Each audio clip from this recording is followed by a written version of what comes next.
Love in a Time of War, Chapter 1. Life was tough in the 40s. Media propaganda all told people how to live and think. Nazis were on the rise, and war broke out with many people looking up to Hitler. Anna was not one of those people. She never said it aloud for fear of incurring the wrath of her fellow peers, or worse, the HJ, but she despised Hitler. She felt like he was blaming everything going wrong on one religious group. Sadly, she never defended Jews because of her fears, but she would never, ever hurt one either. Her brother had fallen in love with a Jewish woman some time ago. She had been so kind and so beautiful, and their love was so rare, but a true one. Then one day he was found out and taken away from them. She could still hear her mother's screams as his ashes were delivered to them in a box. Her mother had gone into a depression and stopped eating, and later died from malnutrition. After losing both her brother and her mother, Anna rarely left her home, afraid that she would end with a similar fate. That all changed when her friend Elaine went to her house and told her to get dressed because they were going to the Bismarck. Anna tried to get out of it, but Elaine was persistent.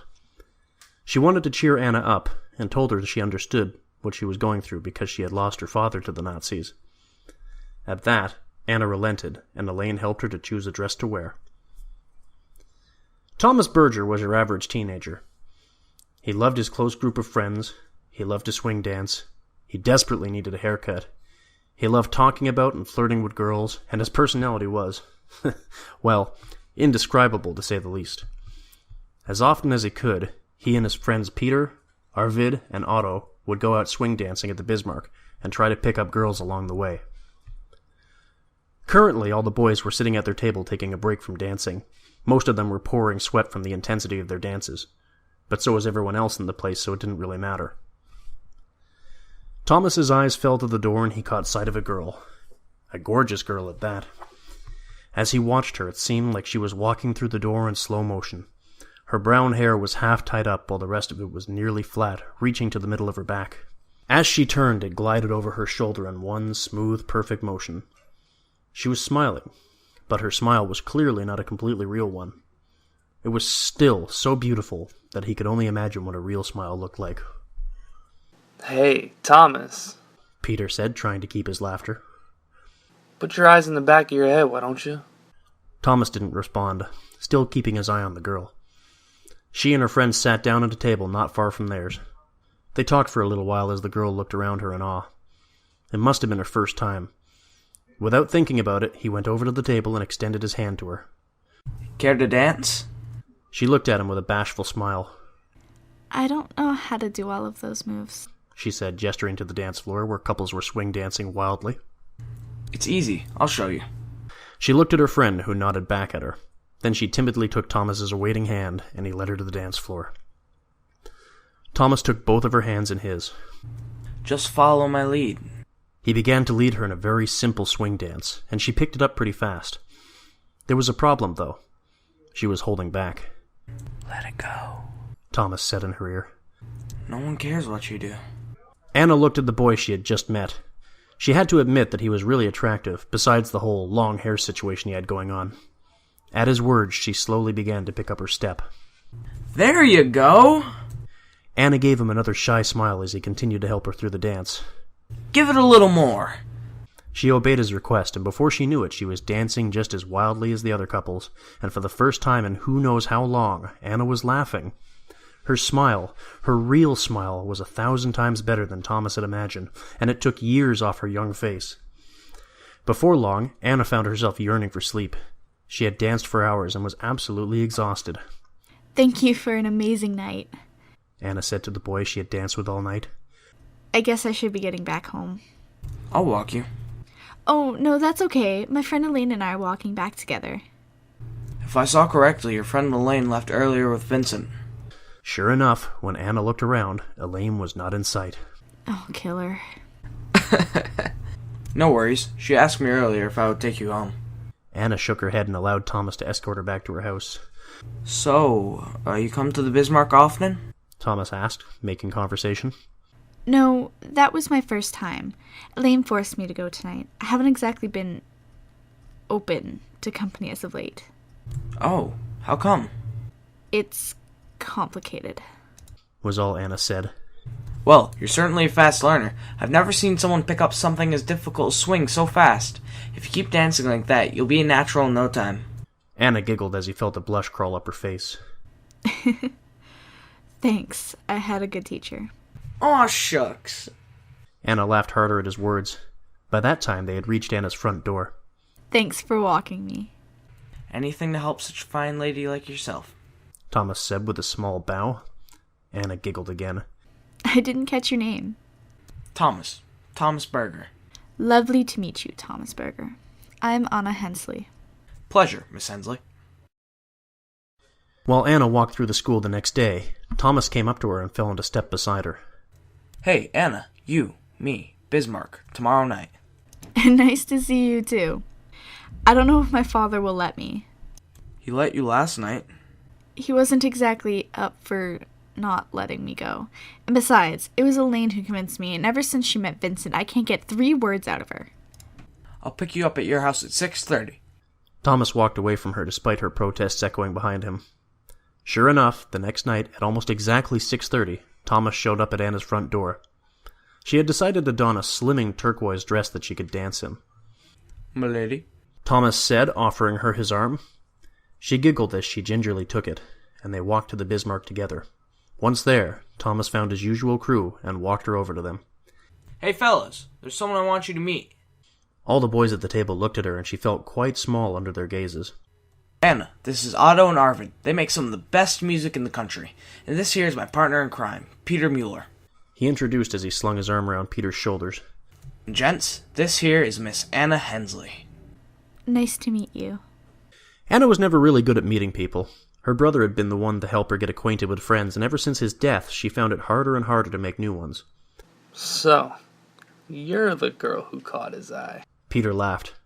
Anna's face turned very beet red at his words, and Thomas proceeded to hit his friend on the back of the head. It takes a lot for Thomas to actually like a girl, Arvid added. You must really be something else. They certainly picked a winner. You're gorgeous. Otto exclaimed. Anna blushed again at all of their words, and let out a small laugh. Come on, Anna. Let's dance. Anna giggled again as he led her once more out onto the dance floor. He showed her some new steps, and once again she picked them up fairly easily. It was even better than the first time she had gone dancing. Hey, Peter! Let's show her what we got. Peter and Thomas went out to the middle of the floor and started doing a dance together that they must have rehearsed several times over. Anna couldn't help but smile at their obvious friendship. It reminded her a lot of what she used to have with her brother. Thomas broke off the dance and grabbed Anna and began to dance with her again, while Peter grabbed a girl from the audience. All 4 of them began to swing dance wildly, and Anna completely forgot that she was supposed to be shy. Chapter 2. What do you say we go out for lunch Saturday? Thomas asked her at school. Anna blushed. Why do you keep asking me places? You're a pretty girl. Just can't help myself. All right, fine. I will let you take me out to lunch. See you then, he said as he bounded off. Anna let a small laugh escape from her lips. Suddenly she felt herself whirled around and came face to face with Elaine. What were you doing talking to Thomas Berger? Hello to you too. He wants to take me out to lunch this weekend. You mean to tell me that you caught Thomas Berger's eye? You were there when he asked me to dance. Well, yeah. But Thomas always asks different girls to dance. It's something huge when he keeps talking to them outside of the Bismarck. We went dancing again the other day. I met all of his friends. They were really nice too. He introduced you to his posé? Do you realize how serious this is? No. If he's asking you to go dancing with him and to lunch, then he's interested in you. Trust me. Oh, I'm so happy for you. See, aren't you glad I took you out of your house last week? Sort of. You did end up ditching me for Vincent. I only did that because I saw how happy you were with Thomas. You deserve to be happy, so I let him take you home, so you could spend more time with him. I mean, I hadn't seen you smile like that in a really long time. It was nice to see you in such high spirits again. Anna realized that Elaine was right. That first night with Thomas had been the first time since her brother's death that she didn't hate her life, and now, with him continually flirting with her, it seemed like it was only going to go uphill. Lunch with Thomas proved to be almost as fun as going dancing with him. He made her laugh on more than one occasion until her stomach hurt and she couldn't eat any more. He then took her to Arvid's apartment, where apparently all the guys got together all the time. All the boys were happy to see her again. Hey Anna, can you name this hit? Anna blushed a little and refused to meet anyone's eyes. No, I can't. That's okay. Peter said quickly. Everyone's got to start somewhere. She smiled at his attempts to help her feel less intimidated. Arvid shared some records with her, and they all tutored her in swing music. The best hits are by Benny Goodman. Coming in next is Django Reinhardt. And of course, you can't beat Duke Ellington. He played a couple of songs on his guitar for her. Anna watched his fingers move from chord to chord at a dizzying speed. It was fascinating to watch him play so effortlessly. She was pretty uncomfortable at first, but after a while she began to warm up to their kindness towards her. Okay, Anna. Arvid said after nearly 3 weeks of teaching her swing music. Recognize this one? He put a record on the player and let the music flow around them. Anna said as she listened to it. Is it Don't Be That Way? By? Benny Goodman? All the boys cheered at her correct answer. We'll make a hepcat out of you yet. Anna laughed at her newfound friends. It had been a while since she had been this happy. Thomas began bringing her with him on all of his outings with his friends, and she sort of indirectly became one of them. As time went on, her shyness got less and less prominent. She felt comfortable with the boys and formed a good relationship with all of them, especially Peter. She found that he was sort of filling the missing hole her brother had left. She could always find solace in Peter when she had a rough day. Most of the time she went to Thomas, but there were times when she wanted to talk to Peter and receive more unbiased advice and comfort. It did not escape Peter and Thomas's notice that she was slowly coming out of the shell she had secluded herself into.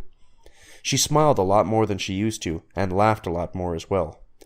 It seemed like a 2-ton weight had been lifted off her shoulders, and she was now free to be herself. Anna! Peter called. He fell into step beside her. My mother insists on having you over for dinner tonight. She wants to meet the girl who has charmed over Thomas's heart. I'd be happy to. From what you told me, she sounds like a very nice woman. That night, Anna showed up in a casual dress in order to appear presentable. She lightly knocked on the door, hoping she didn't look as nervous as she felt. Oh, you must be Anna. The woman who answered the door said with a smile. Peter's talked so much about you. Please, come in. Anna smiled and stepped inside the door. She liked this woman. I'm Peter's mother, and this is my other son, Willie. Hi. The little boy next to her said happily. Anna politely shook his hand, and then they all sat down to eat at the table. Thank you for agreeing to eat with us, his mother said as she passed around the dishes. It's so nice to have good company. Thank you for the invitation. I haven't had dinner outside of my house in quite a long time. For a good bit of time, Peter's mother politely asked questions about Anna's life, and she told as much as she allowed herself to. Peter and Willie were as talkative as ever, and Anna had never felt so at home. Because Anna had had dinner at Peter's house, Thomas felt compelled for her to eat over at his own place. Sure enough, Anna found herself sitting to dinner with Thomas's family. Although she really cared for Thomas, his family was another matter. She loved his mother, but she could not say the same for his father. The entire time she ate, she felt like the man was judging her, like she just wasn't good enough for his son. Or she was too good for him. It was clear Thomas noticed she felt rather uncomfortable, because the second he could, he stood up and offered to escort her home. I'm sorry. He apologized as they walked down the sidewalk. I should have known that dinner with my folks wouldn't be as good as with Peter's mom. Anna smiled at him pitifully. It wasn't too bad. No need to try to make me feel better. I know it wasn't good. My father never really thought I would ever follow in his footsteps. He hates swing more than anything, and is about ready to disown me for going to all these parties. Well, your mother was very sweet. Moms usually are. They made it to her door and said their goodbyes. Before he left, Thomas placed a soft kiss to her cheek. Anna's face turned beet red as she walked inside the door to her home. Chapter 3. After a time, Anna felt comfortable enough to tell Peter and Thomas what happened with her brother and her mother. Tears were shed by Anna as the loss was still quite fresh in her mind, but both of the boys were there to comfort her, and felt honored that she was willing to tell them her story. Thomas had a bit of a temper, and Anna quickly learned how to control it. He never lost it with her, but every now and again she had to calm him down when he got frustrated with other people. There was a day when Anna reflected on who she had become since she met Thomas. She was no longer that depressed little girl who didn't talk to anyone. When she looked in the mirror, she didn't recognize the girl staring back at her. In fact, every day now, she surprised herself when she saw how bold she had gotten. It was a nice change, and she had Elaine and Thomas to thank for it. She and Thomas ended up going to the Bismarck together every chance they got. It was true they fancied each other, but neither was willing to make the first move to make them official. She walked up to her group of boys at school, and they quickly put away some pictures they had in their hands. What were those? Nothing. She let it go because, honestly, she had a feeling she really didn't want to know what they were.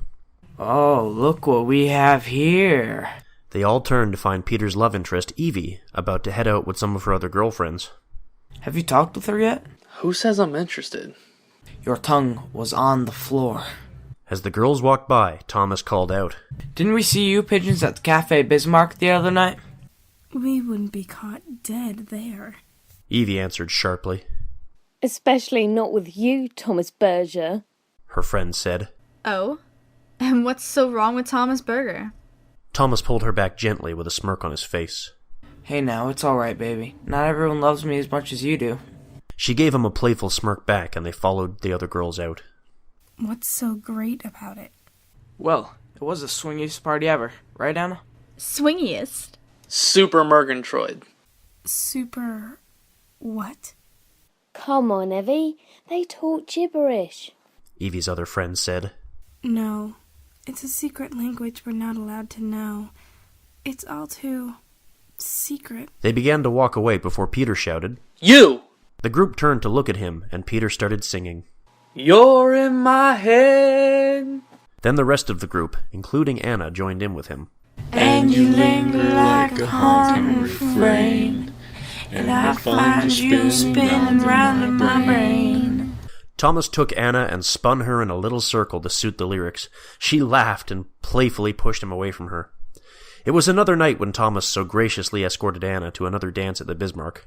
They watched in awe as Arvid gracefully played the guitar in a certain way that no one could ever hope to copy. The people formed a circle, and different couples went to the center to show off their dancing skills. Anna was not surprised when Thomas and Peter decided to go into the middle together and start dancing wildly. Halfway through their dance, Thomas grabbed Anna and pulled her into the center with them. The two boys flung her around as she laughed and danced with them. Suddenly, the music changed from a classy swing to a boring polka. Some of the HJ had decided to crash their party. Thomas took Anna's hand and they all went over to sit at a table together, none of them having any interest in doing a polka. Murderistic. Her hitman. Thomas said to Arvid as they took their seats.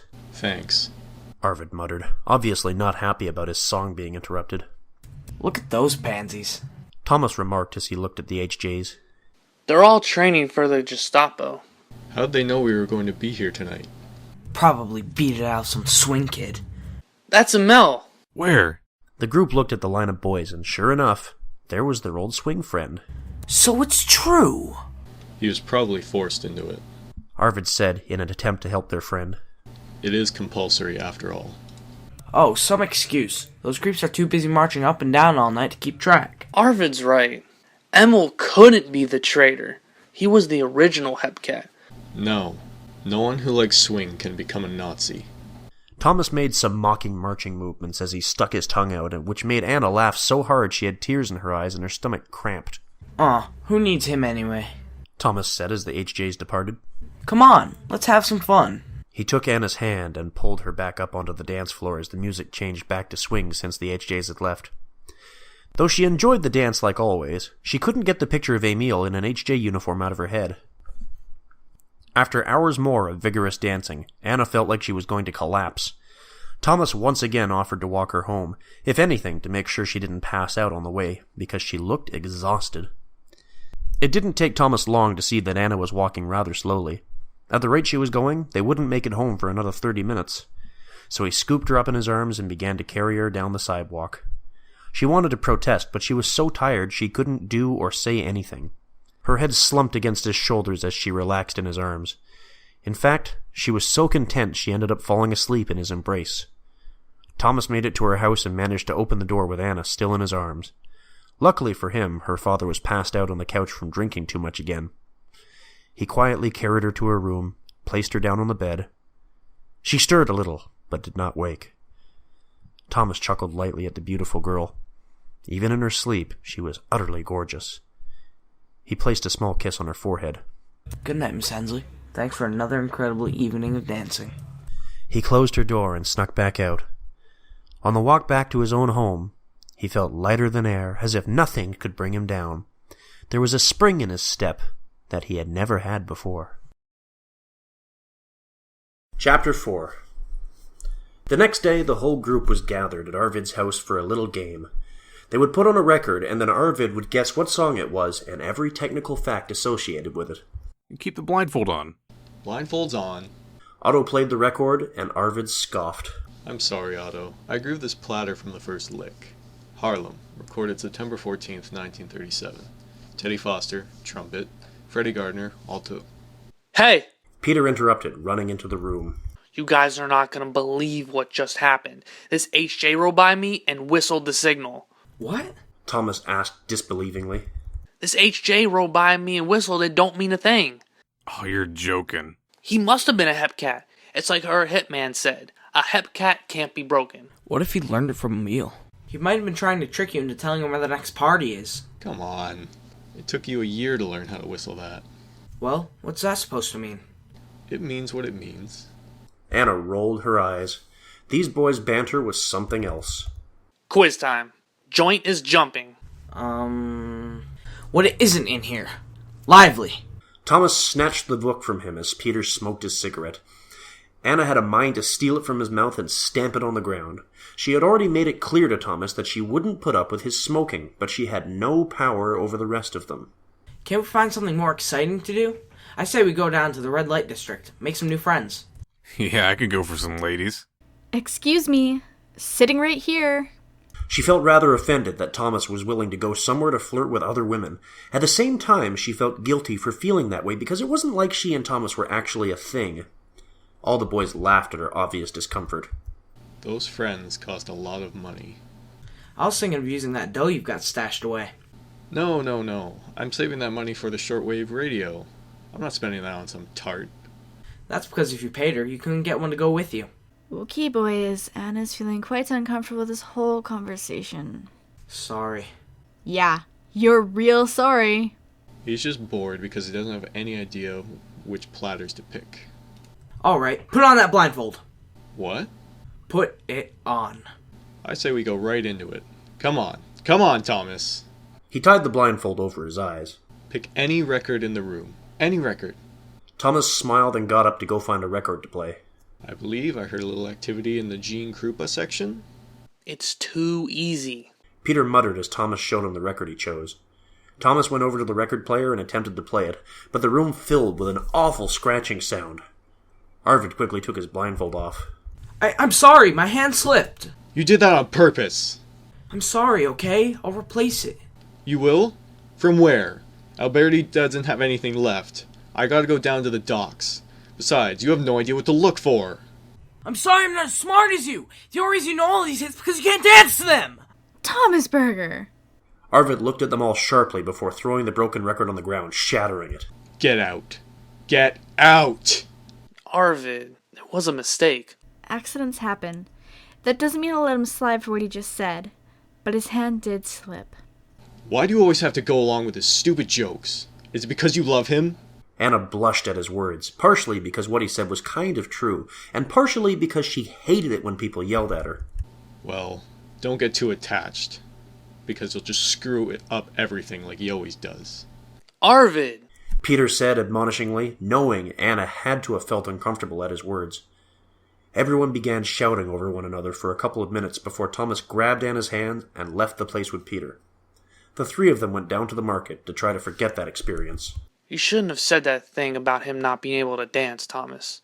Why not? It's true. That doesn't mean you have to say it. He's got a hard enough time making it as it is. Do you think he wanted to be born a cripple? I'm pretty sure the answer's no. It's not his fault. I'm just sick of him acting like he's smarter than everybody else all the time. Well, he's probably sick of you acting like you're a better dancer than everybody else all the time. Oh!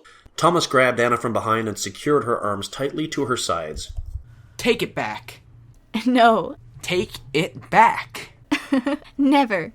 He finally released her and pulled her into a little side hug. Look at that. Peter muttered as a Nazi walked out of a bakery.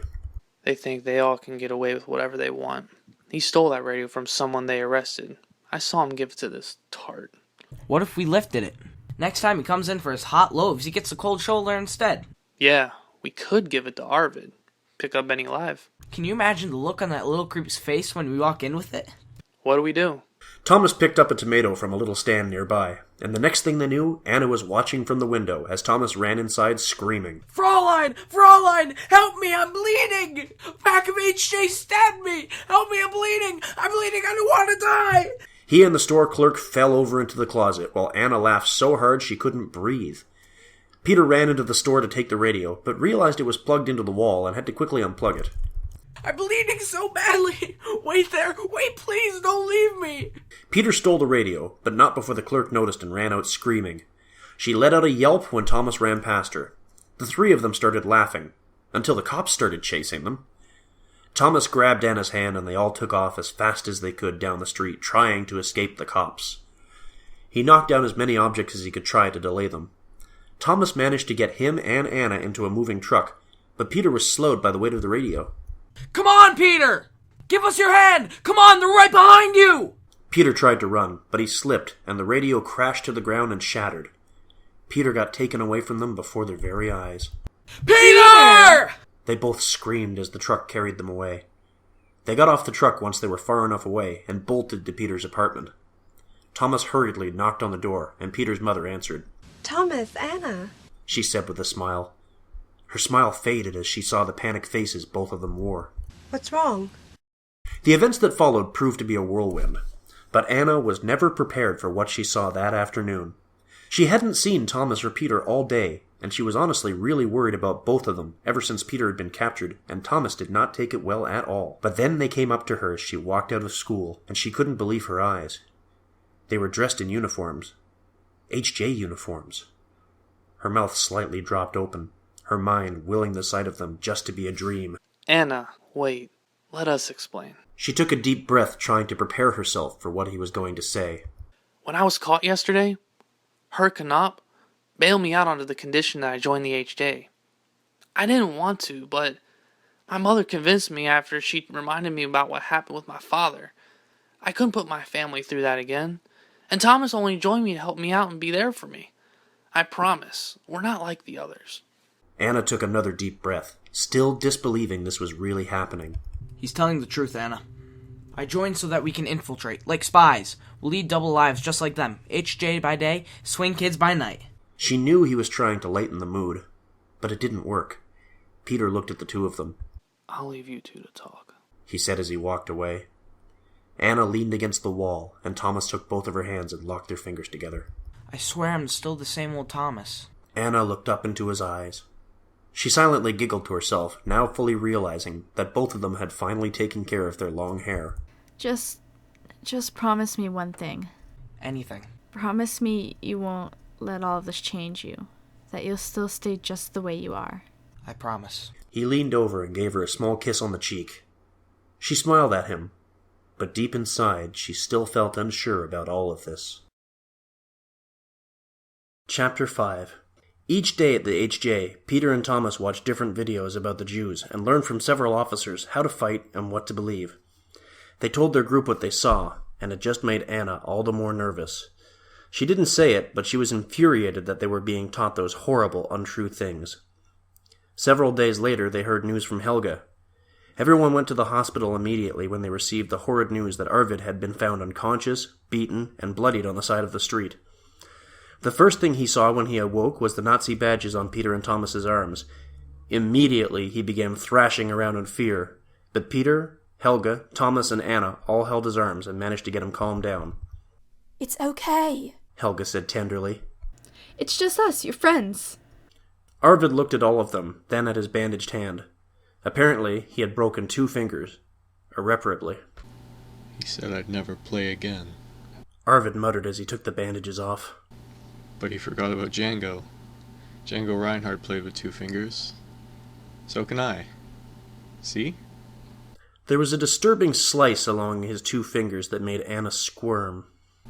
They look just like this. He didn't need these 2 fingers. Who did this to you? Who said you never play again? Arvid looked up at them. Emil. Anna thought she would explode with anger. She quickly left the room before she said or did anything she regretted. Anna! She turned around to find Thomas had followed her into the hallway. Are you alright? She looked at him with hard, steely eyes. I will be, if you swear to me that you will make him pay for what he's done. Mein Gott! Anna exclaimed when she saw Thomas that evening. What happened to you?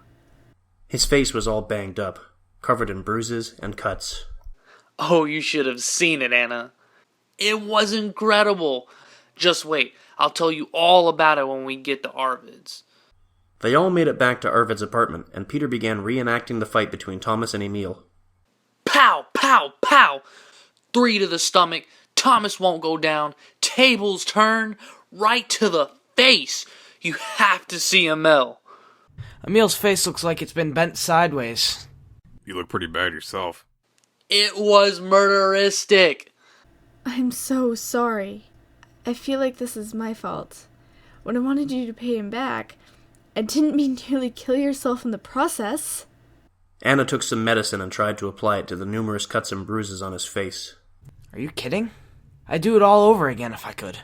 He winced as Anna hit an especially tender spot. Sorry. Otto offered Peter a cigarette. Can't. They smell your breath. Anna smiled at him cheekily. Well, at least you quitting will be one good thing that comes out of this whole mess. Peter gave her a small laugh, fully aware she had always disapproved of his smoking. Maybe we shouldn't listen to this music. They might listen to your ears. Otto looked at Thomas. So what's the HJ like anyway? It's the stupidest thing ever. All we do is memorize the Fuhrer's period of struggle and all this other stuff. That sounds awful. It's almost as boring as it is here. Anna scoffed at him and gave him another one of her trademark looks that she gave him whenever he was too sarcastic for his own good. You don't have to be here. Arvid said as he grabbed his guitar. Don't you have some marching to do? Didn't want to join. We had to. He had to. What's your excuse? Well, I'm his friend. So am I. You don't see me joining. No, they wouldn't accept you. Thomas? Anna said in her reprimanding voice that warned him when he was beginning to say things he shouldn't. Their conversation was interrupted by a knock at the door. Come. Helga came through the door. Arvid, you'll never guess what I found. I was over at Silke's house and... She stopped as she realized 2 HJs and the HJ's sort of girlfriend were already in the room. Hi, Helga. Come on in. What's the matter? Everyone here looks sadder than a map. When did she become a member? We can let HJs and Anna in. We can let her in. He's got a point. What is that? I went after Emil after what he did to you, and all the thanks I get is superior remarks? I never asked you to fight him. You're right. I did. So if anyone's going to be mad at anyone, you're going to be mad at me. Wait a second, Arvid. Emil almost killed you. So we're even? Now we can all be friends? You're fitting right in, listening to the same songs, wearing the same clothes, getting into the same fights. It's almost like being a swing kid, isn't it? Though he never really liked the music to begin with, so I guess there's no difference. Thomas, don't you dare! She was cut off as Thomas pushed her off him and threw a matchbox at his head. Then he stood up and they went for each other. Anna and Otto tried to pull Thomas off while Peter was in the middle and Helga got Arvid. When they pried the 2 boys apart, Thomas crashed down onto the sofa and Anna went back to nursing his wounds. What's the matter with you? What do you want us to do, Arvid? He joined because of me. Because of me. If anyone's changed around here, it's you. No. No, I haven't changed. Yes, you have. You sit in here all day, you never go out with us anymore. There's a party at Trisher tonight. Arvid? No. We have to practice. Everyone looked at each other. Anna refused to say it out loud, but she was seeing a small change in Thomas too, and she didn't like the change that was happening. That night at the Tritcher, Thomas, Anna, and Peter all packed into the place and were met with a glorious sight of a lot of swing dancers. Anna, let's jitterbug. He led her onto the dance floor, and they quickly started doing one of Anna's favorite dances. Go, Thomas! You're the king of Harlem! Anna could never stop laughing whenever she and Thomas danced together. It felt so natural. A swing line started and various couples went into the middle of the dance floor, Thomas and Anna included. Then they found themselves forming a circle around a new couple, Peter and Evie. The two of them did some very impressive twists, jumps, and flips. Anna couldn't help but smile since she knew Peter had a thing for Evie, and it was becoming increasingly clear that she also had a thing for him. Unfortunately, the party was crashed by some HJs. "We are closing this club," someone shouted. "You must leave immediately. You must give your names at the door. Leave immediately." Thomas and Anna quickly went next to Peter and Evie. If we're caught in here, we're dead. Come on, out the back, the alley. Thomas grabbed Anna, and the four of them made it out safely to the back alley and walked away from the horrid sight behind them. As time went on, Peter and Thomas began doing some physical training as part of their HJ duties. They relayed to her everything they did each day. Anna realized that Thomas and Emil were beginning to be close friends, and that really, really worried her. Did that mean that Thomas was going to be the next Emil? If so, she didn't know if she could spend time with Thomas anymore. Truth be told, she missed spending time with all the boys and Helga. They rarely got together because Peter and Thomas were always busy training. She missed Arvid and Otto, and listening to Arvid play his guitar. Soon, Thomas proudly showed Anna a bike Emil gave him. Anna smiled, but Thomas saw right through her fake smile. After all, it was the first thing he'd seen on her, so he could tell the difference between her real smile and her fake smile. What's the matter? I don't know. I guess hearing about you getting close with Emil just worries me. How come? I'm allowed to have other friends, right? Of course. She answered, choosing to ignore the tone he was using. It's just that I'm afraid he's rubbing off on you. And the next thing I know, I'm going to be hearing about you beating up some poor soul and leaving him on the street. Like Emil did with Arvid. Thomas took her hand in his. Anna Hensley, you worry too much. I'm not going to go beat up people like Emil did, okay? Now what else is bugging you? She gave him a small smile. I miss our old group. You, me, Peter, Otto, Helga, and Arvid. We haven't gotten together in ages. You know Peter and I are busy. Besides, Arvid doesn't want to see us. He's angry about us joining the HJ. You know, he just sees everything backwards. Or maybe he sees everything clearer than you do. Nah, he looks about things all wrong. It's people like Peter and I who change the world. Anna rolled her eyes, but she did end up giving him a real smile. He still had the same personality, but there was a difference. She just refused to fully admit it. Chapter 6. After what seemed like far too long, the usual group headed over to a little cafe to hear some swing music.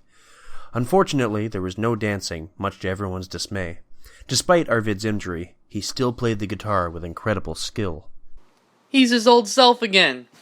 He's super Murgatroyd, but he still can't play ascending octaves. Everyone cheered as he and Otto and a couple of other instrumentalists finished their song.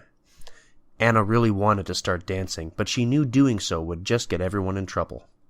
Hey, Flyboy, Thomas said to the officers sitting at a nearby table. Getting any dog fights yet? "No, but we will get our chance soon enough," one answered. Can you imagine that? Up there just flying around? He said to his fellow companions. I'd get dizzy. Peter, how about it? Wait a minute.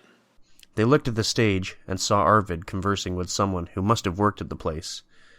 The conversation got heated fast as Arvid stormed back to their table. "Hey, what's the matter with you?" the officer asked Arvid. "We liked your music. We just wanted to hear one good German song." There are no more German songs. Only Nazi songs. Let's just go, Arvid. "Wait a second," the other officer ordered. You want to hear a song for the fatherland? Arvid handed the man his guitar. Play it yourself. Take it. Take it! The officer hesitantly took the guitar from Arvid's hands. Arvid turned around to find the whole place staring at him. What's the matter with all of you? Can't you see what's happening? Are you afraid to look? We are murdering Austrians. Next it will be the Czechs, and then the Poles. Not to mention the Gypsies and the Jews. It's unmentionable. You think that just because you're not doing it yourself that you're not a part of it? Well, I'm sick and tired of doing my part. And now you want to hear a song. You need someone to lift your morale. Well, I won't! I won't. Arvid quickly grabbed his things and left the place as fast as he could. Helga, Peter, Evie, and Anna all went after him. Her hitman! Wait up, Django man! Arvid! My name is Arvid! Django man, Air Hitman. How could I have been such an idiot? What do you mean? You've been practicing for tonight for weeks. He only wanted to hear one song. It's not just one song or that song! Don't you see? Anytime you go along with them, anytime you try to help them, it just makes it easier. Arvid! Thomas's voice rang out. What is the matter with you? Thomas? What was that speech all about? The Jews and the Gypsies? What about all the cripples and the retards? You know, that's who you belong with. Thomas! Arvid looked at him hardly. I would rather belong to anyone. Anyone! Than belong to the Nazis like you do. Yeah, well, that's because you got everything backwards. You always said I was the stupid one. Nazis go anywhere they want, do anything they please. Everybody gets out of our way. So who's the smart one? Django man? You know, if I were you, I wouldn't worry about anybody but myself because we're coming after you next. Thomas. Anna said, feeling her heart break. Quiz time. Got your glasses on? What? Means you don't know who your friends are. Arvid put on his hat and walked away with Helga. I can't believe I used to feel sorry for that traitor. Thomas Berger. What the heck was that? Did you even hear yourself? What's gotten into you? What's gotten into me? Yes, you. What was that all about? Those things you were saying? I was saying? I can't believe that was... You don't really believe in all that propaganda, do you? Peter, he's the one who's got his head full of propaganda. Did you hear him? He was actually defending the Jews. Anna stared at the boy she once loved. He was no longer that boy. But Benny is Jewish. Yeah? And see what that music's done to Arvid? It's perverted his brain. Look at him! What? I can't believe this. Arvid's right about you. Oh, you always take his side. I'm not taking his side. You always take his side. Whether he's right or wrong, you always take his side. Well, he is right. Listen to yourself. You're turning into a frickin' Nazi. Oh, so what if I am? Oh, that's right. I'm sorry. I forgot. Your father was a Jew lover too, wasn't he? At that remark, the two boys began fighting right on the street as Evie and Anna were forced to try to pry them apart. They finally stopped and just stared at each other. Thomas scoffed and began to walk away. Come on, Anna. No. Thomas halted and turned around. What? I don't even know you anymore. You yell at your friends. You defend people who aren't. You look for the bad in everyone, and you break your promises. What are you talking about? I haven't broken anything. A tear traveled down Anna's cheek. You broke your promise to me. You promised you wouldn't let joining the HJ change you. But you have. You don't know what you're talking about. Yes, I do. I've never seen you fight with Peter like that, or yell at Arvid like that, or talk to me with that tone you're using now. And you told me you would never be like Emil. You just threatened to beat up the very same person he did. You're not the same person you were before. Anna finally admitted the fact that Thomas was different. Maybe he'll come back. But he's not there now. Anna ran off before anyone could say anything to her. Once far enough away, she allowed several tears to trickle down her face at the realization that Thomas was there tonight, but not the one that she had fallen for. Anna decided to go see Arvid in the hopes that maybe she could talk to him and help him feel better, or sit with him and lament about the loss of the boy they once knew. Arvid? She called as she walked into his apartment. Hello? It was eerily silent in his place. There could almost always be a record playing in the background, or the sound of him playing his guitar. It made her uncomfortable. Something was wrong. Arvid? She noticed the bathroom door was ever so slightly ajar. Knocking on it lightly, she called again. Arvid, are you in there? There was no response, so she slowly walked in, and found a sight that no person, let alone a girl, should ever have to see. There was Arvid lying in the bathtub, with blood flowing down from his wrist into a huge puddle on the floor, where a bloody shard of broken record rested. Anna felt her stomach flop several times over, and tried to back up, but ended tripping and falling on the floor. She stayed there as her body racked with sobs. She began screaming at the top of her lungs, but no one came to see why. Peter. Anna got up and ran as fast as she could to Peter's apartment, screaming his name all along the way. Once there, she rapidly knocked on the door until Peter answered. She flung herself into his arms and began sobbing all over again. Anna, what's wrong? Anna's words were drowned out by her strangled sobs. Anna, look at me. Peter took her head in his hands and gently forced her to look at him. Take a deep breath. What's wrong? It's Arvid. Peter's eyes widened as they both took off to Arvid's apartment. Anna refused to go into the bathroom again, and could only watch as Peter laid eyes on the horrid scene before him. He slowly walked out and took Anna into his arms, and they both sank down on the ground in sobs. Peter slowly stood up after a time and went over to Arvid's bed. There sat several notes, each addressed to a member of the group. There wasn't one for Thomas. Anna. She stood up and went over to him. He gave her the letter while he opened his. Peter, I can't thank you enough for sticking up for me all the time. You may look like an HJ, but you never changed. You were the best friend I could ever ask for. But I can't sit by and watch the death and destruction around me. Because doing nothing is just as bad as doing the killing. So now, I'm leaving this place. Besides, Thomas was right. They're going to come after me, no doubt. I'll save them the trouble. Thanks for not being like the others. Arvid. Anna opened her letter with trembling fingers, tears still pouring down her cheeks. Anna, I know you love Thomas, so I'm sorry for everything that's happened with him. Maybe you can be the one to bring him back. It sure isn't going to be me. Ever since I met you at the Bismarck, I saw a beauty in you that can never die. You're beautiful inside and out, no matter the circumstances. You are the sweetest thing I have ever met.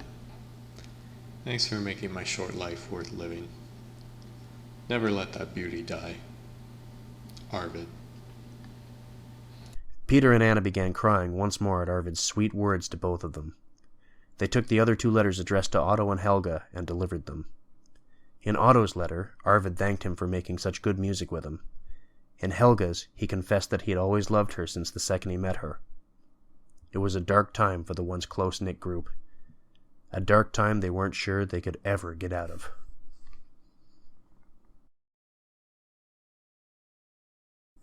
Chapter 7. The funeral was a time full of despair. It was a beautiful service, but many, many tears were shed from all of those in attendance. Anna grasped onto Peter the entire time, and direly wondered where Thomas was. After the whole incident, after what had happened at the restaurant, she honestly wasn't surprised to not see him. Peter put his arm around her shoulders while Otto put his arm around Helga. Anna continued crying as she let Peter hold her. Arvid had been so sweet to her pretty much the whole time she had known him, not to mention the beautiful words he had left her in his letter, and she was still in disbelief that he was gone. Amen. The preacher finished his prayer over the coffin. When the crowd dispersed, Peter and Anna found that Thomas had been watching from a distance. The two boys looked at each other, and all Hannah could see on Thomas's face was regret. Thomas took a step towards Peter, but Peter left before anything happened. Anna, look, Anna glared at him with tears still coming to her eyes. You pushed him over the edge. It's not my fault he went and did this, Thomas said, though his tone suggested he was still trying to convince himself of that. When you spoke to him last, you said terrible things to him. He was hanging onto this life by a thread, and you broke that thread by what you said to him. Anna, Anna walked away before anything worse came out of his or her mouth. Anna had been avoiding Thomas for quite a long time. Ever since Arvid's funeral, she couldn't bring herself to see him, afraid of what might come out of both of their mouths. Peter noticed that she was receding back into her shell. The weight that they'd all worked so hard to lift off her shoulders was gradually being put back on. She looked and felt sad and angry quite often, and he knew she was heading right back to where she had all started. Anna! She heard. She turned to find Pete running towards her. I need you to do something for me. What is it? It's Thomas. At the mention of the boy's name, her eyes turned cold. Just hear me out. We had this talk last night in my house. It went south fast. You're right, he has changed. A lot. You think you can just talk to him? Try to make him see sense? Thomas has a hard head. Yeah, I know. But he'll be more willing to listen to you than any of us. Will you just try to get through to him? Anna blew a puff of air through her cheeks. Listen, I've had a rough night. Her Knop won't stop flirting with my mother, and he acts as if my father meant nothing at all to our family. It's infuriating. Believe me, I would talk to Thomas if I could, but right now, I need to do things for the HJ. Please. Fine. Sure enough, that night, Anna went to Thomas's house. She knocked at the door and his mother answered. Hello, Anna. She said with forced cheerfulness. Something had obviously happened to her. It's been a while since we've seen you here. Come on in. Anna stepped inside and his mother led her to the parlor. I came to see Thomas. Is he here? I figured you were. I'll go get him. She left Anna alone, and before long, Thomas came into the room. What are you doing here? I just wanted to talk. No, you don't. You're only here because Peter sent you here. So now we can't even talk like civilized human beings?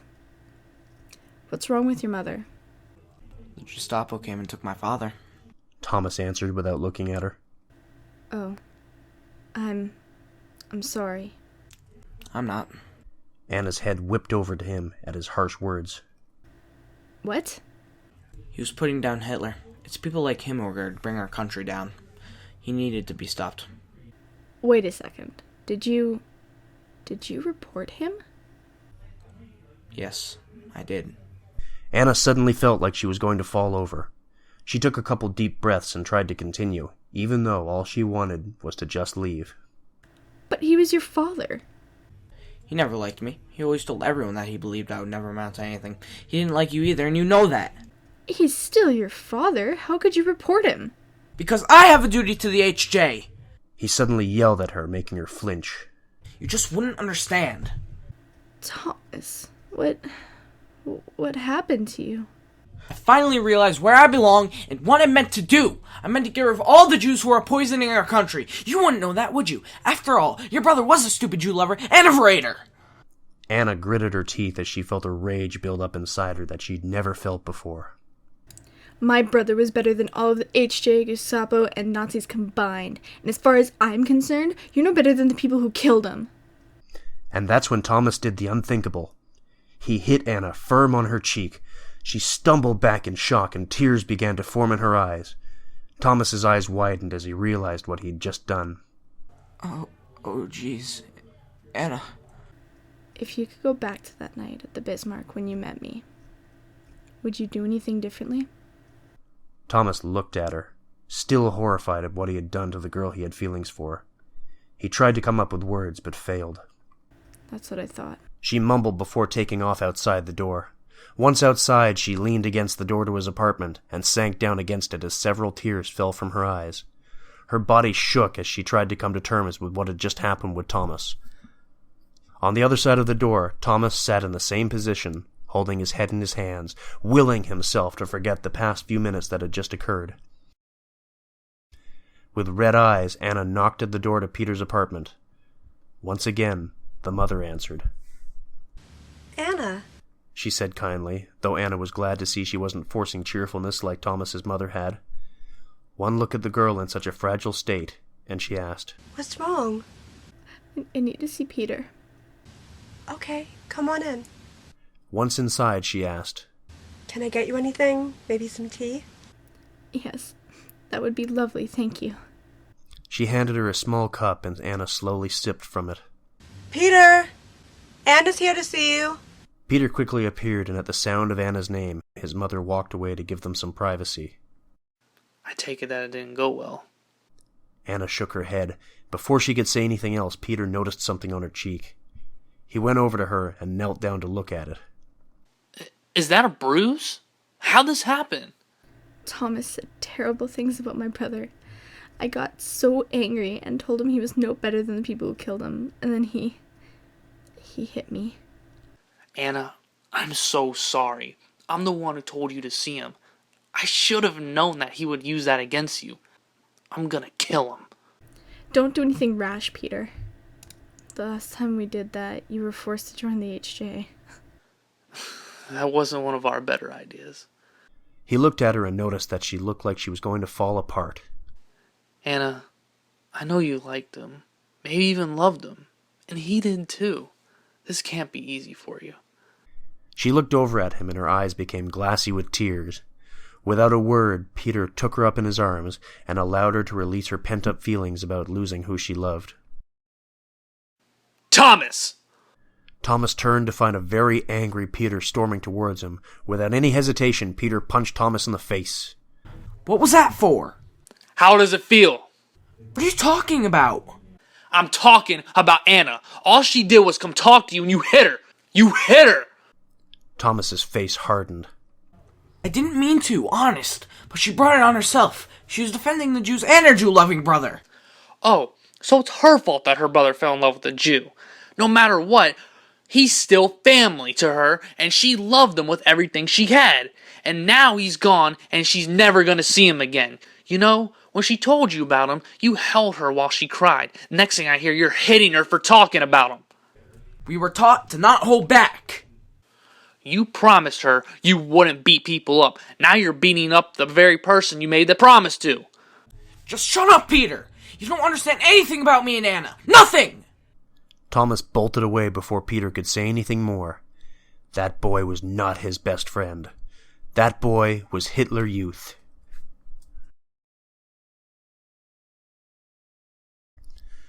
Chapter 8. Anna! Anna! Peter said urgently as he knocked on her door. Anna opened the door to find Peter standing before her, looking quite haggard. Peter? Is anyone home? No, Dad's out drowning his sorrows in drink again. It's just me. Come in. Peter entered through her doorway and they sat down together in the living room. Is something wrong? Anna, I've done something terrible. What is it? I was assigned a special job by the head of the HJs. They told me not to answer any of my questions and just do what I was told. That's exactly what I did. I went to the houses I was assigned and I gave them what they needed. Anna's breath hitched in her throat as she realized what he was getting to. At the second house, a girl saluted me. She must have been only 10 or 11, and she's already dedicating her life to Hitler. The mother took what I gave her and I walked away. Her screams are still echoing in my head. Tears formed in Anna's eyes. She could almost hear her own mother's screams as she received the awful box. I should have known, especially after what you told me. I decided to open the last box, Anna. What I saw inside was terrible. It was then I realized just what has happened to Thomas and me. We've allowed ourselves to be tainted by the people we swore to never become. I just wanted to tell you that I'm so sorry for turning to the person who delivered your brother to you. A few tears slipped down her cheeks. Peter stood up to leave. Peter, wait. She whispered, taking his arm and making him sit again. I want you to listen to me. After my brother was killed and my mother passed away, I hated my life. I just wanted to die, but I couldn't do that to my father. So I just forced myself to live day after day in a monotonous routine that seemed never ending. I only left my house to go to school. While there, I didn't talk to anyone or even look at anyone. I just paid attention and did my studies like I was supposed to. And then Elaine forced me to come to the Bismarck, and that's when I met Thomas. That was the first night in months where I felt like I had, well, a purpose. It was even better when I met all of you. Peter, you've become the brother to me that I lost. You filled that missing part of me that he left behind when he was killed. I mean, you were there when I needed someone to talk to, you let me vent and cry, and you were always watching out for me. And for that, I'll never be able to thank you enough. Peter looked at her. He had never known that he had been such an important part of her life. I'm so sorry. For everything. For me. For Thomas. For Arvid. For not being there as much as I should have. For letting our group fall apart. For just everything. Anna walked up to him. I accept your apology. The two of them stood in the middle of the living room and shared a tight and tearful embrace, one they did not release for a very, very long time. After the complete hell that surrounded them for the past few weeks, Peter offered to take Anna out dancing, something neither of them had done since they had had to escape from the Trichter. When he came to pick her up, she smiled at him.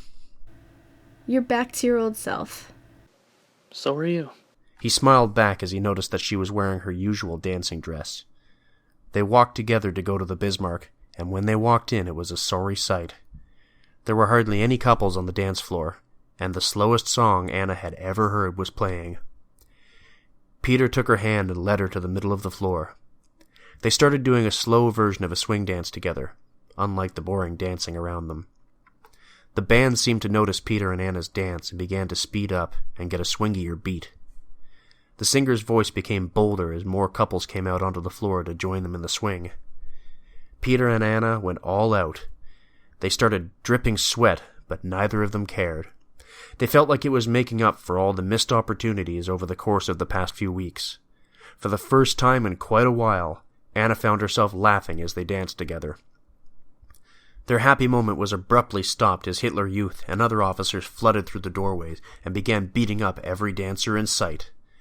One of them grabbed Anna, but Peter punched him away and put his arm around her protectively.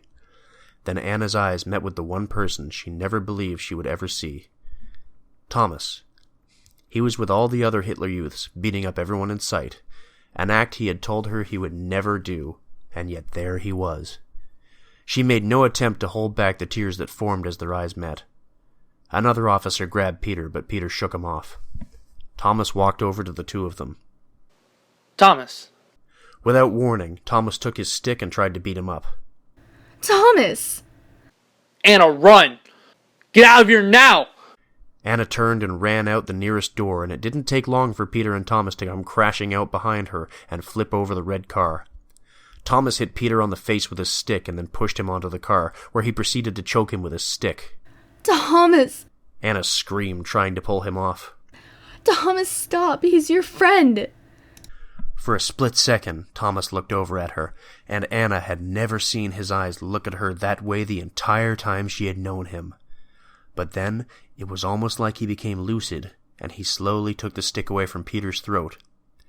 All three of them fell against the side of the car as Peter coughed and gasped for breath. Go on! Get out of here! Thomas said, shaking off all the emotions he was feeling. You said they'd never split us apart. Peter said with blood trailing down his face. Peter, please! They watched the Hitler Youth capture person after person on the streets. Go! Go on! And then what? HJ by day, swing kid by night? You don't understand. They'll send you to a work camp. They won't let it go this time. It doesn't matter. I know who my friends are. I'm not alone. Hey, there's a couple over there! Someone yelled out. Peter quickly gave Anna a small kiss on the cheek for reassurance from both of them. Hitler Youth ran over to them and grabbed Peter. Thomas roughly grabbed Anna by the arms. She looked at him with wide eyes. After everything that had happened, he was going to be the one to turn her in and send her off to a work camp? You're not a murderer, Thomas. You're not like them. Come on, Sphinx kid. You got that one? He asked Thomas. Thomas just nodded his head without a word. The two Hitler Youth left with Peter in tow. Thomas turned to Anna and released her. Get out of here. What? Just go, please, before they get you. Anna looked at him in shock. He was trying to save her? Thomas, He looked away from her and watched Peter get taken away. He watched his Herr Knopf talk to him with a look of disgust on his face. He watched as Peter sang, "It don't mean a thing," as they took him away. He watched Peter's face as they met eyes. He watched the smile that formed when he was loaded into the wagon. Peter! Thomas called. He saluted his best friend. Swing hail! Peter stood up in the wagon. Swing Heil! He continued watching as Willie ran after the truck as far as he could before shouting, "Swing Heil!" over and over again. Thomas, he heard. He turned around to find Anna holding her stomach. When she moved her hands, he saw a gaping hole that was pouring blood. Anna! He caught her as she sank down to the ground, holding her wound. Dang it. Anna, I told you to get out of here. I couldn't. Why not? Because, Thomas Berger, even though you've been a complete schwach-off lately, I still love you. I'll always love you. Thomas's heart nearly stopped. It was the first time either of them had ever said those three magic words to each other. But why did she have to wait until now? He knew the answer to that already. He hadn't given her the chance. He'd pushed her away, and it was his own fault that he'd never heard those sweet words. And now he would never hear them again after tonight. How could this have happened? Say it again. If he couldn't hear her say them for days to come, he would hear her say it now. I love you. I love you too, Anna Hensley. He whispered as he held the dying girl in his arms. Anna smiled. There's that boy who asked the shy little girl to dance. I knew he was in there somewhere. Tears formed in Thomas's eyes as he watched the light slowly begin to leave her own gorgeous eyes. He said I was going to wise up. What? That day I fought Emil. He said he wised up, and that I would too. But I didn't listen to him. Turns out he was right. I wised up in all the wrong ways. And I'm so sorry for everything I've done. I'm sorry about Arvid. I'm sorry for what I said about your brother. I'm sorry about letting what we had fall apart. I'm sorry for breaking my promise. I'm sorry for not being there for you. And I'm sorry for letting this happen. Tears streamed down Anna's cheeks at the utter pain she was experiencing from the stab wound a Hitler Youth had left her with. Please, Anna, just hang on. Anna gasped as a wave of pain hit her sharply. Peter? Going to a work camp, but he's alive, and he's a fighter, so he's going to stay alive. I promise. I'm not breaking this one. Anna gasped again. It hurts. It hurts so much. Just hold on. Please, Anna. Thomas? Swing hail. Swing hail. Anna's bloody hand went up to touch his cheek, tainting his white skin with her crimson blood. But he didn't care. She leaned her head up and placed her lips on his in their first and last kiss. Thomas kissed her back with everything he had, making every millisecond count. And then suddenly she went limp in his arms, and the kiss was no longer being returned. No, Anna, please! I'm so sorry! Thomas sobbed like he never had before or would again, as he held Anna close to him and cried over her lifeless body.